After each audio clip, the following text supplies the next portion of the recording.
It is extremely influential on the Supreme Court in that, circuit courts in other parts of the United States, like the Ninth Circuit, the Seventh Circuit, Ninth Circuit being California, Seventh Circuit being Illinois, and Fourth Circuit down in Maryland, they have consistently found that even in light of Bruin, that these quote unquote assault weapon bans are somehow consistent with the Second Amendment. The Third Circuit is the first circuit court in the United States that has ruled the other way and said, we're going to faithfully apply Supreme Court jurisprudence on this issue. And in doing so, we find that these laws are unconstitutional. Mm-hmm. Wow. There are a couple other terms maybe our audience would like to know about before we're moving along. We've got maybe 8 to 10 minutes left. There are a couple other terms we wanted to talk about. Suppressors? Yep. What is this? Can you give us 2 or 3 lines on what is the law regarding suppressors? What is that? Sure. So a suppressor is an attachment to a firearm that reduces the report of the firearm. Now, again, this is another term and another, the other side would typically refer to those as silencers. Hollywood has done an incredible job completely misrepresenting what suppressors actually do. They do not actually make a firearm silent. So the things you've seen in James Bond movies are just, there's no nexus to reality in any of that. A suppressor is nothing more than the functional equivalent of the muffler that's on your car. In fact, Maxim Percy, the person who invented the suppressor, also invented the muffler for your car. So it's the same technology essentially. Okay. It's taking some of the gases that are leaving the barrel, it's trapping them in a series of baffles inside of the suppressor, and it reduces the sound from something that is dangerous from a hearing perspective to something that is slightly more tolerable.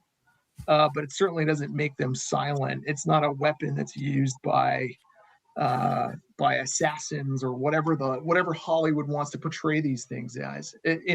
Suppressors are illegal in 42 states in the United States. There's over 6 million suppressors in circulation. Hunters use suppressors across the United States. For many of us hunting in the field, you're not going to put ear protection on while you're hunting because you're obviously attempting to maintain a high degree of situational awareness so that you can, track and monitor game that you're hopefully going to take. So hunters don't typically use any hearing protection, but even exposure to the sound of a firearm, even once, does permanent damage. So the whole point of having a suppressor on is it functionally is a safety device more than anything. It makes using a firearm for any purpose safer. Nonetheless, New Jersey bans and restricts those as well. Oh, of course. We filed a federal lawsuit last year challenging New Jersey's restrictions on suppressors. And as you mentioned, just a few weeks ago in July, the Third Circuit struck down New Jersey's assault weapon ban. We filed our motion for summary judgment on that case last Friday, citing heavily the ANJRPC case. So you can see we have this sort of stack of dominoes, and they're all kind of falling in line here. Right. That is in large part thanks to the fact that we have perhaps the perfect combination of things. And this is I think the sliver of hope that I can offer to gun owners across the state of New Jersey. We have an extremely anti-rights administration. We have an extremely anti-rights legislature, but nonetheless, we have one of the most favorable and conservative circuit courts in the United States.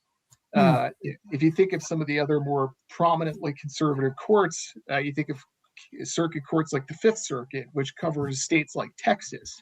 The problem there is that you have conservative judges in Texas, but they're not dealing with these issues very much because states like Texas just simply don't pass these laws. Yeah. Right.